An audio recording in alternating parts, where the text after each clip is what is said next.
Hello there, my name's Sarah. I'm 27 and I've been working as a nurse for a while. My life has been a whirlwind of hospital shifts, patient checkups, and endless cups of coffee. The hospital corridors have been my world, and my social life? Well, that's been on life support for a while now. So, what's a girl to do when she's got no time to meet people the old-fashioned way? She goes online. I signed up for this dating site, nothing fancy, just one of those places where you hope to find someone who's not a complete weirdo. That's where I bumped into Ryan, virtually of course. His profile was plain, no show-off stuff. Just a guy with a genuine smile and a twinkle in his eyes. We started trading messages, and something clicked. We decided to meet up, see if this online chemistry had any basis in the real world. Our first date was at this cozy little cafe downtown. I walked in, and there he was, waiting for me. "Hey Sarah, you made it," he greeted, his face lighting up like a kid on Christmas morning.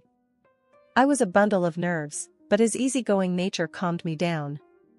We started chatting, just casual stuff at first. He was a software engineer, loved messing around with codes and all that. He was passionate about his work, but when he spoke about his mother, Margaret, his demeanor changed. "I'm all she's got, you know," he said, his voice dropping a bit. "My old man skipped out on us when I was just a kid. She's been alone since then. I try to help out, send her $1,000 every month. Ain't much, but it keeps her going." I admired his dedication, his sense of responsibility. I shared my own stories, about the grueling hours at the hospital, the emotional roller coaster that my job often was. He listened, really listened, not just nodding along. His eyes were full of understanding, and I felt a connection. As the weeks rolled by, I found myself falling for this guy. He was different, caring and attentive. He'd show up at the hospital when I was pulling late-night shifts, always with a hot meal in tow. He was a breath of fresh air in my otherwise monotonous life. One evening, while we were having dinner at his place, he looked at me, his eyes serious. "Sarah," he said, holding my hand across the table. "I've been doing some thinking. I really like you, more than just a girlfriend. I want us to be a team, you and me. What do you say, will you marry me?" His question caught me off guard. Sure, we hadn't been dating for too long, but there was no denying the love I felt for him. So, I said yes. We were over the moon, excited about our future together. But, boy, was I in for a ride. Little did I know that this decision would lead me down a path full of twists and turns. Life took a sudden turn after that dinner. I was now engaged to Ryan, a man I'd met online, who was as kind and caring as he was committed to his mom. The word fiancé had a new, exciting ring to it. We decided it was time to meet his mom, a woman who lived a couple of hours away in a small town. She was the epicenter of Ryan's world, the person whose opinion mattered the most to him. So, the plan was set: a weekend trip for the two of us to meet the woman who had raised my soon-to-be husband. The drive was filled with a strange tension. Ryan was visibly nervous, his fingers drumming on the steering wheel, his eyes darting to the rearview mirror more often than necessary. He was a man on edge, and it wasn't hard to guess why. "Ryan," I said, trying to soothe his nerves. "Relax. I'm sure your mom is a wonderful person." He shot me a half-smile, his eyes still on the road. "Yeah, she's something all right." His mom's house was a picture of quaint charm, a small structure that looked like it had jumped straight out of a home and garden magazine. As we pulled up, I saw her waiting for us on the porch, a frail figure with a spark of defiance in her eyes. "Ryan, my boy," Margaret exclaimed as soon as we got out of the car, enveloping him in a tight hug. After a moment, she turned to me, her gaze icy. "You must be Sarah." I extended a hand, forcing a smile. "Yes, ma'am. It's a pleasure to meet you." The afternoon was a whirlwind of conversation, a deep dive into Ryan's life and his mom's sacrifices. She painted a vivid picture of their shared journey, of the struggles they'd overcome together. It was touching, but also a bit overwhelming. "So, Sarah," she said at one point, her eyes boring into me. "Ryan tells me you're a nurse." I nodded. "Yes, ma'am. I work at the city hospital." "And your family?" she asked, her gaze never wavering. "Who do you have?" I swallowed, a lump forming in my throat. I don't remember my parents. My grandmother raised me." She nodded, her eyes softening a bit. "Well, I suppose we all have our crosses to bear." The conversation took a strange turn then. She talked about blessing our marriage, but on one condition. We had to keep sending her the monthly $1,000. I was taken aback. I knew Ryan helped her out, but this felt different. It felt like a transaction. "Ma," Ryan said, his voice firm. "We're planning to get married, not sign a contract." Margaret shot him a stern look. "This is not a negotiation, Ryan. It's what I need." Ryan looked at me, his eyes pleading. It was a tough situation, one that I didn't want to escalate. So, I agreed. I agreed to this bizarre condition, for Ryan's sake. The wedding planning kicked off with a bang. Ryan and I were excited, brimming with ideas and dreams for our big day. We had decided on a simple ceremony, something that reflected our love and commitment without breaking the bank. After all, we had a significant monthly commitment to Ryan's mom, which kept our budget modest. But love, we believed, didn't need an extravagant show. Our venue was the local church, a charming little structure with an air of warmth and familiarity. Father John, the pastor and a dear friend of Ryan's, was more than willing to officiate our wedding. His twinkling eyes and hearty congratulations made us feel even more special. The guest list was a short one, a handful of work friends, Ryan's childhood buddies, and, of course, his mom. Margaret had a strong presence in our lives, and her involvement in the wedding planning was no different. She was there at every turn, her opinions shaping our choices, from the color scheme to the menu. "I think we should serve roast beef," she declared during one of our planning sessions. "Ryan loves it." Ryan, ever the dutiful son, nodded in agreement. "But Mom," he added, "Sarah's a vegetarian. We need to consider her too." His mom simply raised an eyebrow. "Well, it's your wedding too, isn't it?" Ryan didn't argue. He simply agreed and let his mom have her way. I didn't mind much. I was too caught up in the joy of marrying the man I loved. But there was another person who was deeply involved in our wedding planning, my grandmother. She was my rock, my guiding light. She had raised me single-handedly, and her wisdom and strength had always been my inspiration. Grandma was thrilled about the wedding. She helped me pick out a simple but elegant white dress. She baked cookies for the reception, her hands working magic in the kitchen. And she was there, always there, with a smile and a word of encouragement. The day of the wedding was a whirlwind of emotions. I was nervous, excited, and a little overwhelmed. Ryan looked dashing in his blue suit, his eyes sparkling with joy. His mom, in a striking red dress, was the life of the party, chatting and laughing with everyone. The ceremony was a beautiful, heartwarming affair.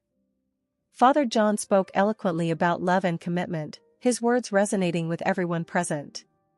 As Ryan and I exchanged our vows, I could see tears in Grandma's eyes. It was a moment I would cherish forever. The reception, held in the church hall, was a fun-filled event. The roast beef was a hit, and even though I couldn't partake, I was happy to see everyone enjoying it. Ryan's mom made sure to remind everyone that it was her idea. I didn't mind. I was too caught up in the joy of the day.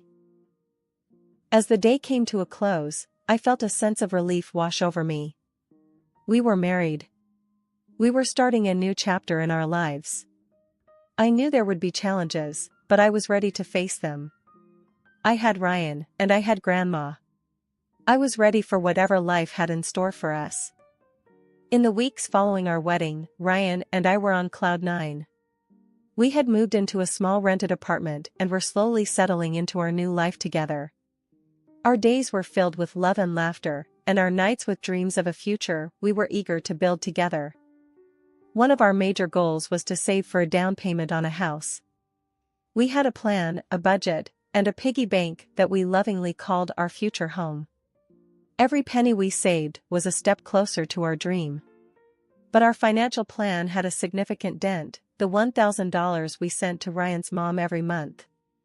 Ryan's mom was a constant presence in our lives, and not always a welcome one. She had a knack for showing up unannounced, often with a list of complaints and demands. Her favorite topic was her financial struggles and how we needed to help her more. One evening, she arrived at our apartment with a stack of papers. "Ryan, dear," she began, her voice dripping with sweetness, "we need to discuss something."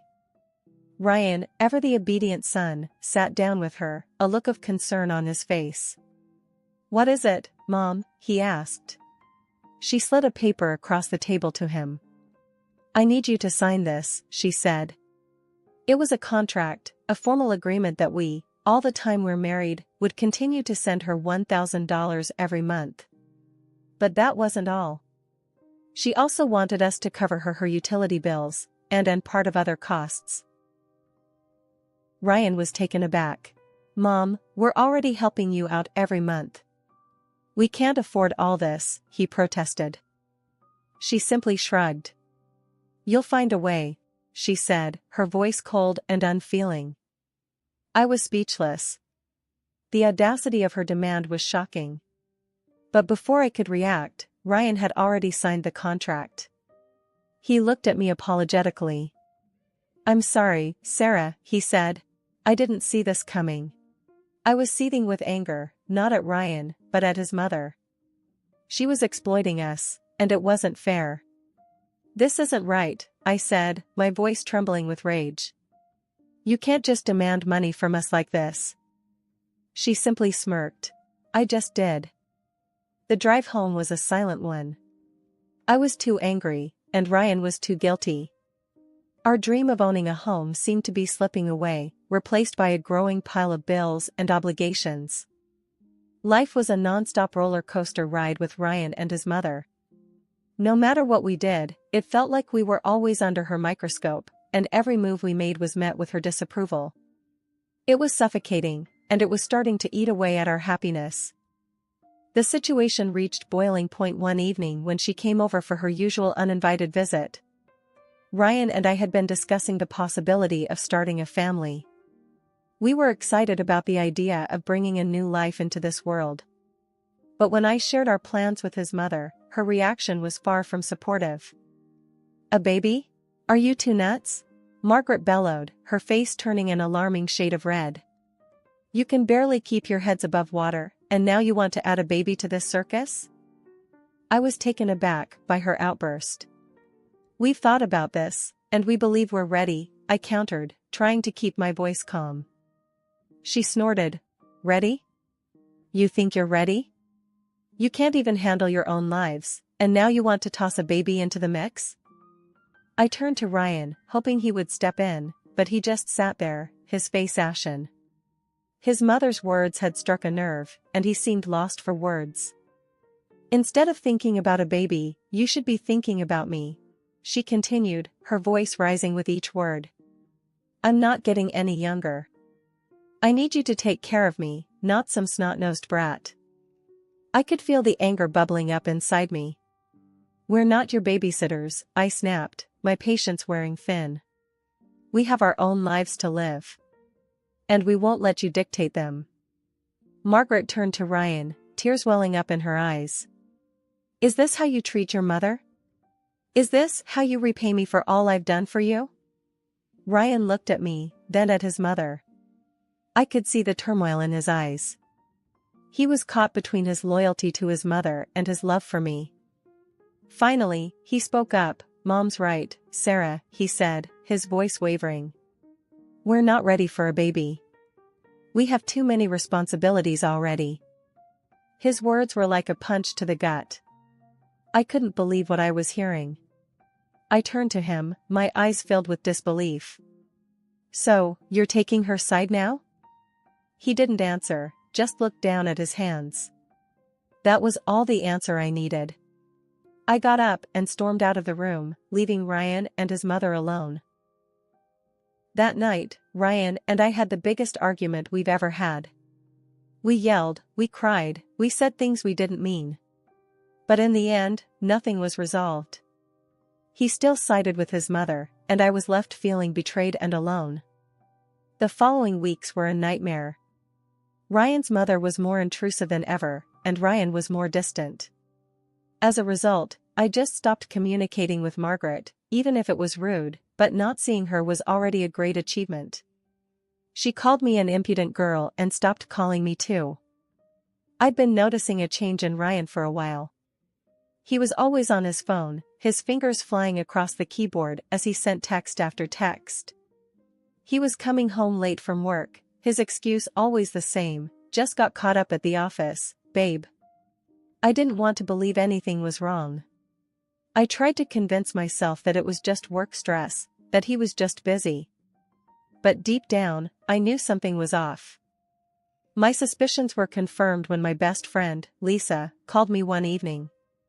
Sarah, I don't know how to say this, she began, her voice shaking.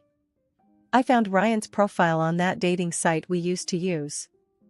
I felt like I'd been punched in the gut. What? That's impossible, I stammered, my mind racing. He wouldn't. I'm sorry, Sarah, Lisa said, her voice filled with sympathy. I thought you should know. I hung up the phone, my hands shaking. I felt a wave of nausea wash over me. I didn't want to believe it, but the evidence was right there. When Ryan came home that night, I confronted him. Who is she, Ryan? I demanded, my voice shaking with anger. Who are you texting all the time? Who are you meeting on that dating site? Ryan looked at me, his face pale. I don't know what you're talking about, Sarah, he stammered, his eyes darting around the room. Don't lie to me, Ryan. I yelled, my patience wearing thin. I know about the dating site. I know you're seeing someone else. Ryan didn't say anything for a moment, just stared at me. Then, he let out a sigh. I'm sorry, Sarah, he said, his voice barely above a whisper. I didn't want you to find out this way. I felt a surge of anger. So, you admit it? You've been cheating on me? Ryan nodded, his eyes filled with guilt. I'm sorry, Sarah.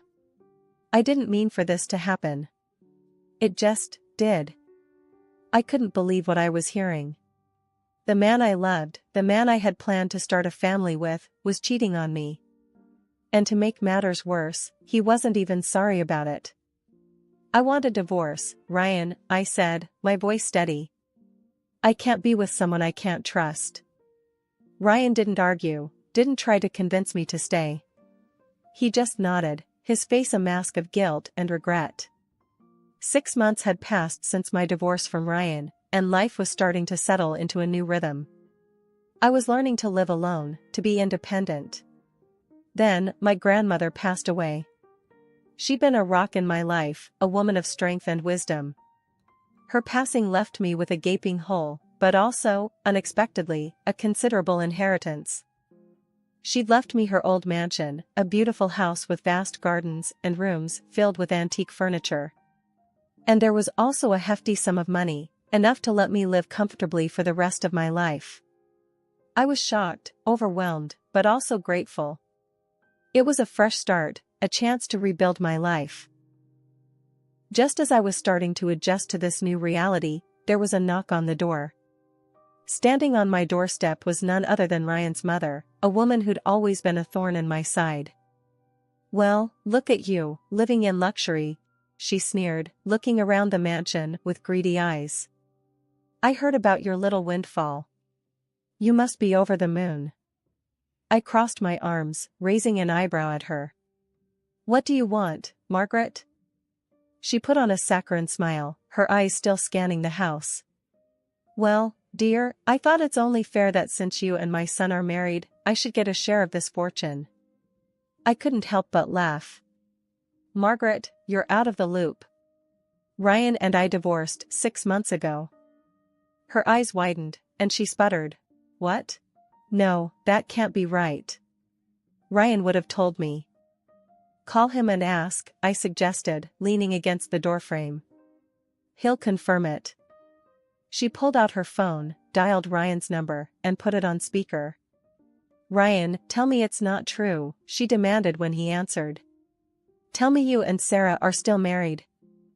There was a pause, and then Ryan's voice came through, sounding resigned. No, Mom, we're not. We divorced 6 months ago. Ryan's mom ended the call, her face pale. You've made a fool of me, she said, her voice trembling. And you, Ryan, you're an idiot for letting this gold mine slip through your fingers. With that, she turned on her heel and stormed off, leaving me standing in the doorway, shaking with laughter. It felt good to finally stand up to Margaret, to see her taken down a peg. I'd been through a lot, but I was coming out the other side stronger, more confident. My new life was just beginning, and I was ready for whatever came next. I had a beautiful house, financial security, and most importantly, I was free from the shackles of an unhappy marriage. As I closed the door, I couldn't help but smile. Life was looking up. The sun had already started to set when I heard the knock. I opened the door to find my ex-husband, Ryan, standing there. His sudden appearance was as surprising as it was unwelcome. What the hell are you doing here, Ryan? I asked, my voice laced with annoyance. I heard about your inheritance, Sarah, he stammered, his eyes darting around the grand entrance of the mansion. Is it true? I crossed my arms over my chest, raising an eyebrow at him. Yeah, it's true. My grandmother left me her house and a substantial amount of money. What's it to you? Ryan swallowed hard, his gaze never leaving mine. I was thinking, maybe we could give it another shot, Sarah, he said, his voice shaky. I've been a fool. I let my mother dictate our lives. I didn't stand up for you when I should have. I want to make it right. A bitter laugh escaped my lips. Oh, now you want to make it right? I asked, shaking my head in disbelief. Now that I'm rich, you suddenly want to be a better man? You think I can't see right through you, Ryan? Ryan looked taken aback by my words, but he quickly composed himself. It's not like that, Sarah, he said, his voice filled with desperation. I've changed. I can be a better man. I can make it up to you. I stared at him, my heart pounding in my chest. I could see the greed in his eyes, the dollar signs practically flashing in his pupils. He was no different from his arrogant mother. He was just after my money. Listen here, Ryan, I said, my voice cold as ice. You had your chance. You blew it. Now, you want to waltz back into my life because I've come into some money? You're even more pathetic than I thought. Ryan flinched at my words, but he didn't back down. I just want to make it right, Sarah, he pleaded, his voice barely above a whisper. I just want another chance. I shook my head, a humorless smile on my face. You're not getting another chance, Ryan, I said, my voice steady. You're not getting a dime of my money. Now get off my property before I call the cops. With that, I slammed the door in his face, leaving him standing on the doorstep. I could hear him calling out to me, begging for forgiveness, but I ignored him. I had better things to do than listen to his empty promises and pleas. I walked away from the door, my heart pounding in my chest. I'd finally stood up to Ryan, to his manipulations and his lies. I'd finally stood up for myself. In the weeks that followed, I found myself thinking about Ryan less and less. I was moving on, slowly but surely. I was building a new life for myself, a life that was mine and mine alone. I made new friends, people who liked me for who I was, not for my money or my mansion. I started volunteering at a local animal shelter, finding joy in helping those who couldn't help themselves. I was finally living my life on my own terms, and it felt amazing.